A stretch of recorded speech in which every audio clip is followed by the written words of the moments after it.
북한이 중거리 미사일 발사를 시도했습니다. 이같이 도발이 계속되는 가운데 북한 내부 움직임도 변화를 보이고 있는데요. 이와 관련한 이야기 나누겠습니다. 북한 외교관 출신이시죠? 국가안보전략연구원 고영환 부원장 나오셨습니다. 안녕하십니까? 안녕하세요.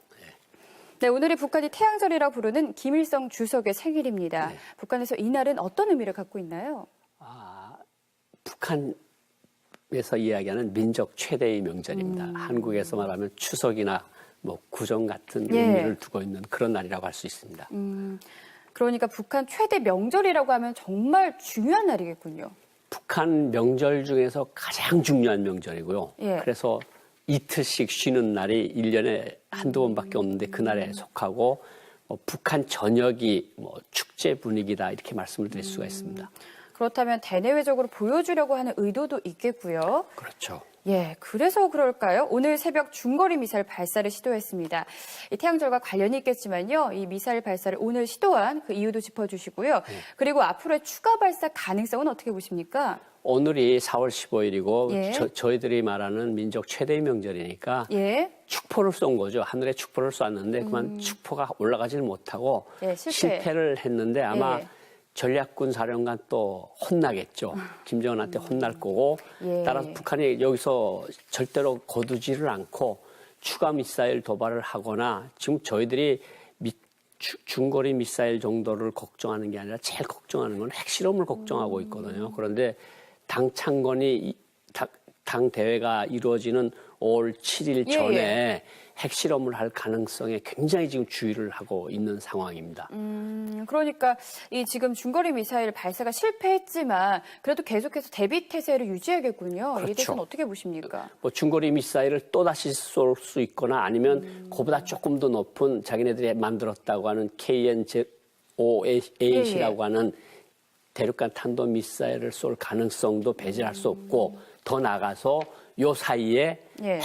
추가 핵실험을 5차 핵실험을 함으로써 한반도 정세를 극단으로 몰고 갈 가능성이 충분히 있습니다. 예, 그러니까요. 핵실험에 관한 것도 여쭤보고 싶었는데 미국 언론에 따르면 풍계리 핵실험장의 움직임이 꾸준히 포착되고 있다고 합니다.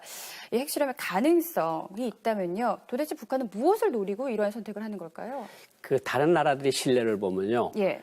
핵실험을 하는 주기가 점점 짧아집니다. 핵실험 예. 완성도가 가까워질수록 예. 북한이 지금 최악의 대외 관계에 처해 있는데 이 상황에서 한 번 더 쏜다 그래서 더 나빠질 건 없다고 판단하고 있을 가능성이 충분히 높고요. 예. 그래서 5차까지 하고 이제 모라토리엄 같은 것을 선포를 해서 예. 이제는 핵실험 더는 안 하겠다. 이런 상황이 우리가 제일 걱정되는 상황이고 지금 북한이 당대회를 36년 만에 여는데 예. 이 밥에 고깃국은 지금 주민들이 밥상에 호언한 것처럼 못 올려놨으니 대신에 핵무기하고 장거리 미사일을 올려놔서 자 우리가 이런 걸 만들려고 우리가 인민들이 생활이 좀 나빠졌으니 예. 이제부터는 잘하겠습니다.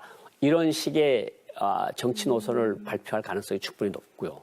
예, 그리고 그 위력을 과시하기 위해서 중거리 미사일 발사를 시도를 했는데 실패한 거라면 네.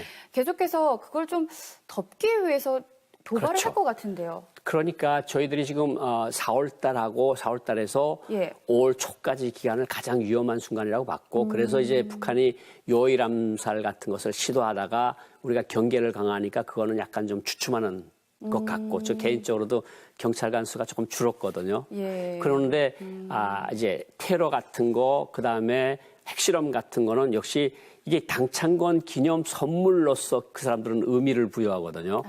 그러니까 핵실험 같은 거를 해서 우리가 핵강국이 됐다. 그리고 우리를 무시하지 말아라. 그리고 중국한테도 우리를 누르면 누를수록 우리는 더 강하게 나간다는 것을 보여주자는 의미도 분명히 있는 거거든요. 그러니까 네. 우리가 적어도 5월달 당대까지 지금 같은 경계태세를 유지해 나간다고 한다면 예. 그리고 우리가 처절한 보복 의지를 계속 밝힌다고 한다면 예. 북한도 커다란 도발을 할 수가 없겠죠. 그러니까 지금 같은 상태로서 조금 더 경계를 강화해 나가서 5월 당대회까지 이끌어가는 것이 중요하다고 그렇게 생각을 든 그러니까 거죠. 그 부분도 조금 더 구체적으로 여쭤보고 싶은데요. 네. 그 이제 북한이 이제 철저하게 국제사회 고립을 자처하고 있습니다.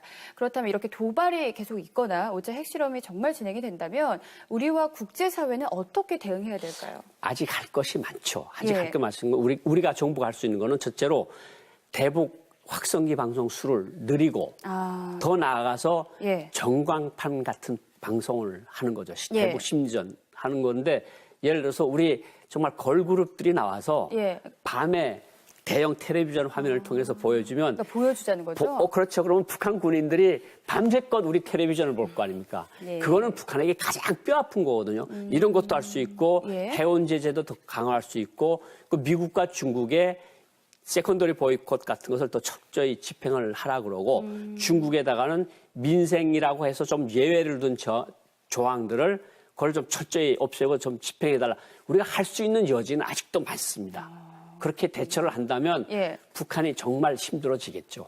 그렇다면 국제사회는 어떻게 보세요? 어떠한 대응이 있을까요? 국제사회는 이제 말할 건 중국과 미국이 가장 예. 중요한 예, 의미를 가지고 예. 국제사회는 예를 들어서 좀 제재망을 아직도 보면 좀 우리들이 전문가들이 보건데 좀 아직도 좀 덜 촘촘하다 하는 제재망들이 있거든요. 예. 이 제재망들을 해서 유엔 안보리에서 다시 한번 강한 제재를 한다 그러면 지금 역사상 최강이라고 하지만 예, 예. 최강은 맞는데 예. 여기 조금 더 아직도 빈틈이 있으니까 빈틈을 메꿔 나가는 그런 결의안을 또 한번 채택을 해야 되겠죠. 그렇군요. 알겠습니다. 최근 북한 관련해서 가장 관심을 끄는 부분이요. 해외 식당 종업원들의 집단 귀순입니다. 네. 이것이 의미하는 바는 무엇일까요? 저는 이 사건이 탁 터졌을 때 예. 정말 굉장히 놀랐고 이제 예. 이게 심장이 좀 빨리 뛰는 것을 느꼈는데 네. 이게 뭔가 좀 다가오는 거 아니냐. 왜냐하면 13명 탈북이라는 것은 저는 제2의 황장엽 비서 망명 사건과 예. 같은 의미라고 보는 것이 13명 중에 한 직장에서 일하는데 한 직장에서 오래전부터 같이 일한 사람도 아니고 예, 예. 다른 지방에서 일하다가 온 사람들 모아놓은 지 6개월밖에 안 되는데 예. 그 13명 중에 적어도 북한 정치 체제상 해외에 나와 있는 사람들 중에 3명 내지 4명의 1명은 보위부 밀고자입니다. 보위부 첩보원이라는 소리예요. 예, 예.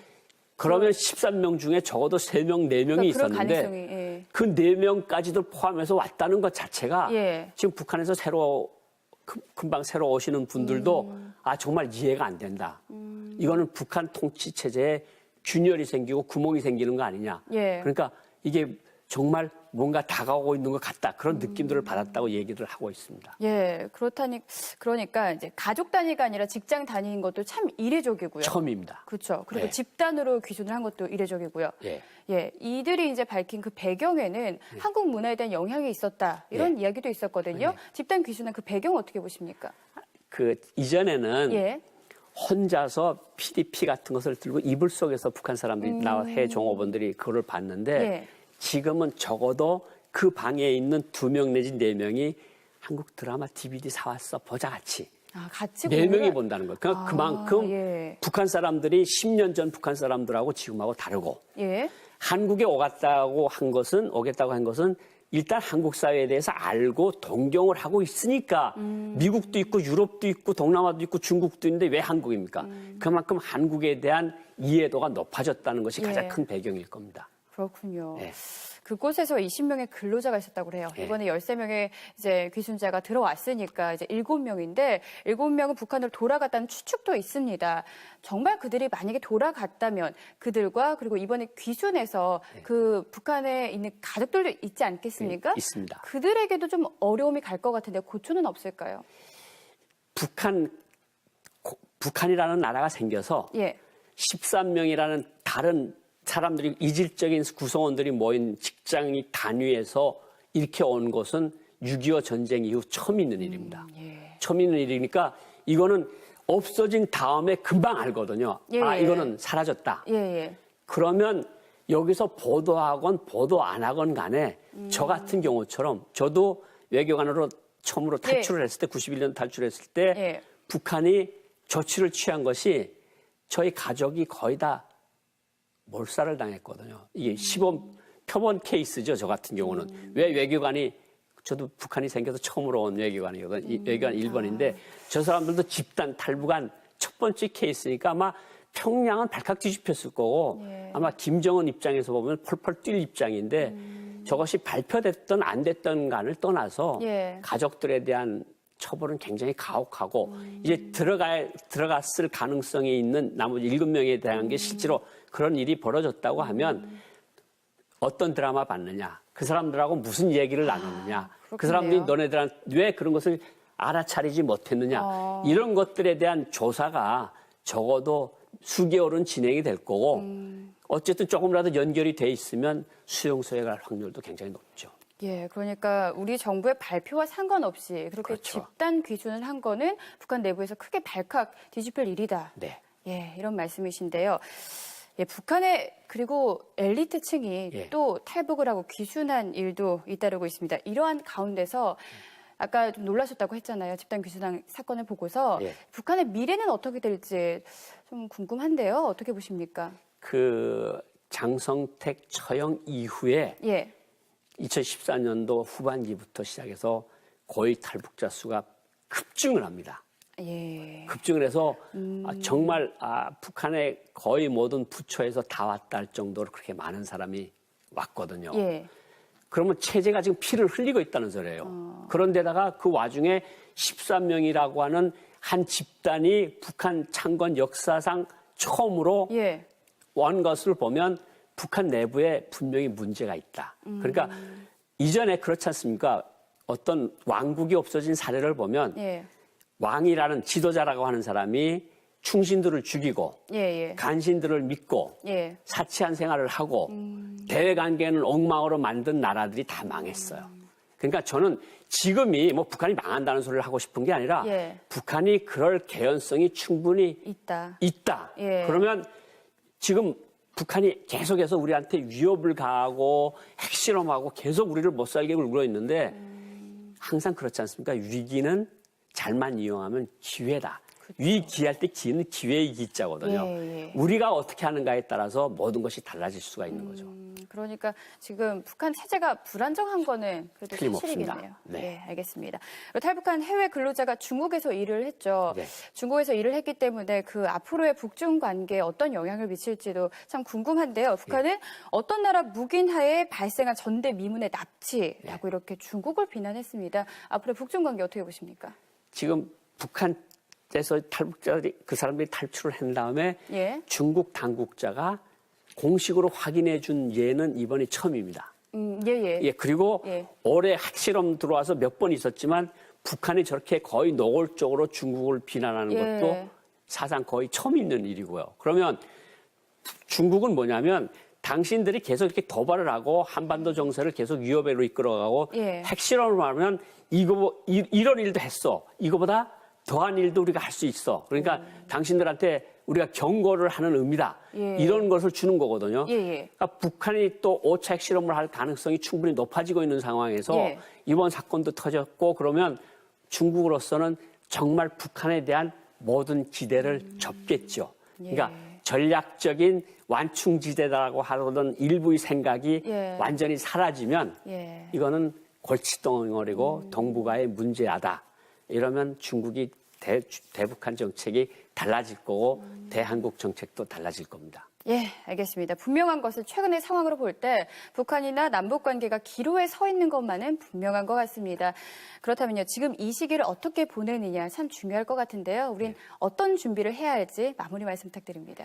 뭐 지금처럼 국민들이 좀 각성을 계속 하고 계시는데 예. 지금처럼 각성을 해서 뭔가 좀 북한이 도발할 기회를 안 주고 우리가 군사력을 강화하고 예를 들어서 우리가 말한 것처럼 대북 심리전도 좀 강화하고 예. 중국하고 대미 외교를 강화하고 이런 것을 잘하면 북한이 못하는 것만 우리가 잘하는 거거든요. 예. 그러면 역사적 사실을 보면 예. 이렇게 잘한 나라는 항상 승리해 왔습니다. 저는 그렇게 하면 되리라고 생각을 하고 있습니다. 예, 알겠습니다. 지금까지 최근 북한의 움직임과 한반도 변화의 시기 대처 방안에 대해 살펴봤습니다. 함께해 주신 국가안보전략연구원 고영환 부원장님, 오늘 말씀 고맙습니다. 감사합니다. 몰고 갈 가능성이 충분히 있습니다. 네, 그러니까요. 핵실험에 관한 것도 여쭤보고 싶었는데 미국 언론에 따르면 풍계리 핵실험장의 움직임이 꾸준히 포착되고 있다고 합니다. 이 핵실험의 가능성이 있다면요. 도대체 북한은 무엇을 노리고 이러한 선택을 하는 걸까요? 그 다른 나라들의 신뢰를 보면요. 예.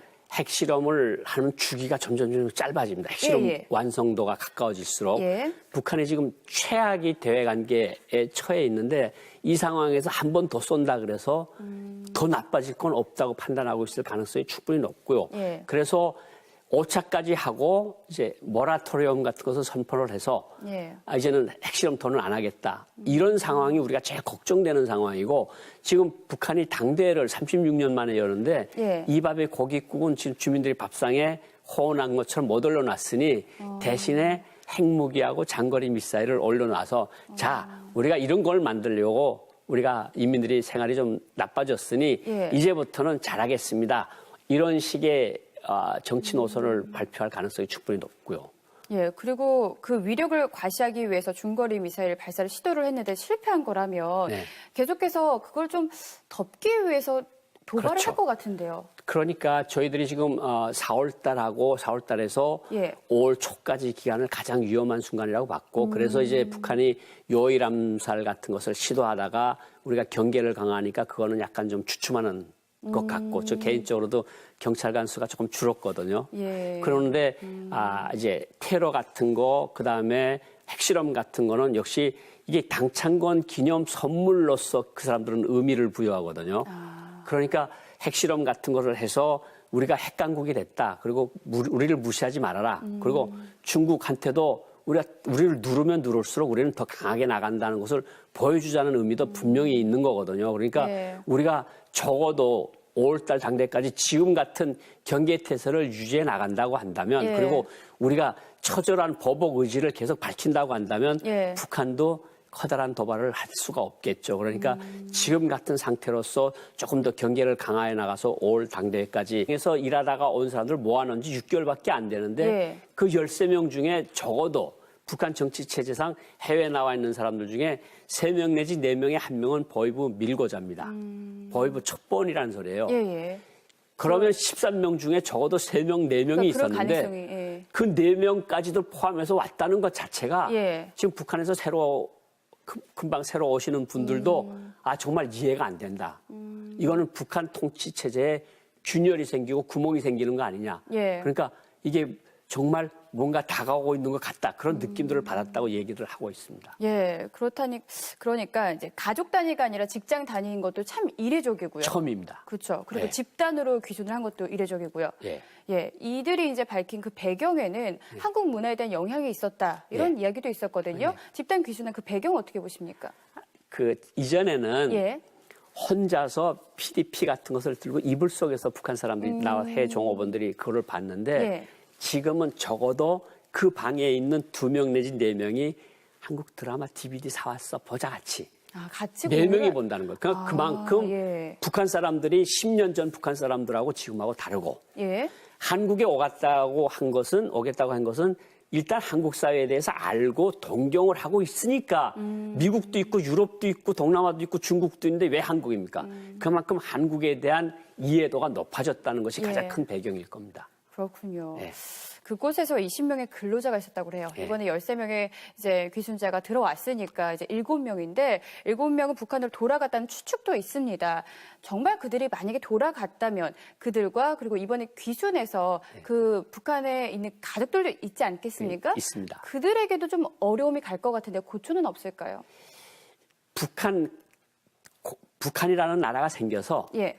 13명이라는 다른 사람들이 이질적인 구성원들이 모인 직장이 단위에서 이렇게 온 것은 6.25 전쟁 이후 처음 있는 일입니다. 예. 처음 있는 일이니까 이거는 없어진 다음에 금방 알거든요. 예, 예. 이거는 사라졌다. 예, 예. 그러면 여기서 보도하고 북한이 중거리 미사일 발사를 시도했습니다. 이같이 도발이 계속되는 가운데 북한 내부 움직임도 변화를 보이고 있는데요. 이와 관련한 이야기 나누겠습니다. 북한 외교관 출신이시죠? 국가안보전략연구원 고영환 부원장 나오셨습니다. 안녕하십니까? 안녕하세요. 네, 오늘이 북한이 태양절이라 부르는 김일성 주석의 생일입니다. 네. 북한에서 이날은 어떤 의미를 갖고 있나요? 북한에서 이야기하는 민족 최대의 명절입니다. 한국에서 말하면 추석이나 구정 같은 예. 의미를 두고 있는 그런 날이라고 할 수 있습니다. 그러니까 북한 최대 명절이라고 하면 정말 중요한 날이겠군요. 북한 명절 중에서 가장 중요한 명절이고요. 예. 그래서 이틀씩 쉬는 날이 1년에 한두 번밖에 없는데 그날에 속하고 북한 전역이 축제 분위기다 이렇게 말씀을 드릴 수가 있습니다. 그렇다면 대내외적으로 보여주려고 하는 의도도 있겠고요. 그렇죠. 예, 그래서 그럴까요? 오늘 새벽 중거리 미사일 발사를 시도했습니다. 이 태양절과 관련이 있겠지만요. 이 미사일 발사를 오늘 시도한 그 이유도 짚어주시고요. 그리고 앞으로의 추가 발사 가능성은 어떻게 보십니까? 오늘이 4월 15일이고 예. 저희들이 말하는 민족 최대의 명절이니까 예. 축포를 쏜 거죠. 하늘에 축포를 쐈는데 그만 축포가 올라가지를 못하고 예, 실패를 했는데 아마 예. 전략군 사령관 또 혼나겠죠. 김정은한테 혼날 거고 예. 따라서 북한이 여기서 절대로 거두지를 않고 추가 미사일 도발을 하거나 지금 저희들이 중거리 미사일 정도를 걱정하는 게 아니라 제일 걱정하는 건 핵실험을 걱정하고 있거든요. 그런데 당 창건이 당 대회가 이루어지는 5월 7일 예, 전에 예. 핵실험을 할 가능성에 굉장히 지금 주의를 하고 있는 상황입니다. 그러니까 이 지금 중거리 미사일 발사가 실패했지만 그래도 계속해서 대비 태세를 유지해야겠군요. 그렇죠. 이 대해서는 어떻게 보십니까? 뭐 중거리 미사일을 또다시 쏠 수 있거나 아니면 그보다 조금 더 높은 자기네들이 만들었다고 하는 KN-5A라고 하는 대륙간 탄도 미사일을 쏠 가능성도 배제할 수 없고 더 나아가서 요 사이에 예. 추가 핵실험을 5차 핵실험을 함으로써 한반도 정세를 극단으로 보도 안 하건 간에 저 같은 경우처럼 저도 외교관으로 처음으로 탈출을 했을 때 91년 탈출했을 때 예. 북한이 조치를 취한 것이 저희 가족이 거의 다 몰살을 당했거든요. 이게 시범 표본 케이스죠. 저 같은 경우는. 왜 외교관이 저도 북한이 생겨서 처음으로 온 외교관이거든요. 외교관 1번인데 저 사람들도 집단 탈북한 첫 번째 케이스니까 아마 평양은 발칵 뒤집혔을 거고 아마 김정은 입장에서 보면 펄펄 뛸 입장인데 저것이 발표됐던 안 됐던 간을 떠나서 가족들에 대한 처벌은 굉장히 가혹하고 이제 들어갔을 가능성이 있는 나머지 7명에 대한 게 실제로 그런 일이 벌어졌다고 하면 어떤 드라마 봤느냐, 그 사람들하고 무슨 얘기를 나눴느냐, 그 사람들이 너네들한테 왜 그런 것을 알아차리지 못했느냐, 이런 것들에 대한 조사가 적어도 수개월은 진행이 될 거고 어쨌든 조금이라도 연결이 돼 있으면 수용소에 갈 확률도 굉장히 높죠. 예, 그러니까 우리 정부의 발표와 상관없이 그렇게 그렇죠. 집단 귀순을 한 거는 북한 내부에서 크게 발칵 뒤집힐 일이다. 네. 예, 이런 말씀이신데요. 예, 북한의 그리고 엘리트층이 또 탈북을 하고 귀순한 일도 잇따르고 있습니다. 이러한 가운데서 아까 좀 놀라셨다고 했잖아요. 집단 귀순한 사건을 보고서 북한의 미래는 어떻게 될지 좀 궁금한데요. 어떻게 보십니까? 그 장성택 처형 이후에 2014년도 후반기부터 시작해서 고위 탈북자 수가 급증을 합니다. 급증을 해서 정말 북한의 거의 모든 부처에서 다 왔다 할 정도로 그렇게 많은 사람이 왔거든요. 그러면 체제가 지금 피를 흘리고 있다는 소리예요. 그런데다가 그 와중에 13명이라고 하는 한 집단이 북한 창건 역사상 처음으로 온 것을 보면 북한 내부에 분명히 문제가 있다. 그러니까 이전에 그렇지 않습니까? 어떤 왕국이 없어진 사례를 보면 왕이라는 지도자라고 하는 사람이 충신들을 죽이고 간신들을 믿고 사치한 생활을 하고 대외관계 이끌어가는 것이 중요하다고 그렇게 생각을 드는 그러니까 거죠. 그 부분도 조금 더 구체적으로 여쭤보고 싶은데요.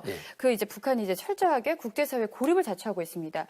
그렇다면 이렇게 도발이 계속 있거나 5차 핵실험이 정말 진행이 된다면 우리와 국제사회는 어떻게 대응해야 될까요? 아직 할 것이 많죠. 아직 할 게 많은 건 우리가 정부가 할 수 있는 거는 첫째로 대북 확성기 방송 수를 늘리고 더 나아가서 전광판 같은 방송을 하는 거죠. 대북 심리전 하는 건데 예를 들어서 우리 정말 걸그룹들이 나와서 밤에 대형 텔레비전 화면을 통해서 보여주면 그러니까 보여주자는 거죠? 그렇죠. 그러면 북한 군인들이 밤새껏 우리 텔레비전을 볼 거 아닙니까? 그거는 북한에게 가장 뼈아픈 거거든요. 이런 것도 할 수 있고 해운 제재도 더 강화할 수 있고 그 미국과 중국의 세컨더리 보이콧 같은 것을 또 철저히 집행을 하라 그러고 중국에다가는 민생이라고 해서 좀 예외를 둔 조항들을 그걸 좀 철저히 없애고 좀 집행해달라. 우리가 할 수 있는 여지는 아직도 많습니다. 그렇게 대처를 한다면 북한이 정말 힘들어지겠죠.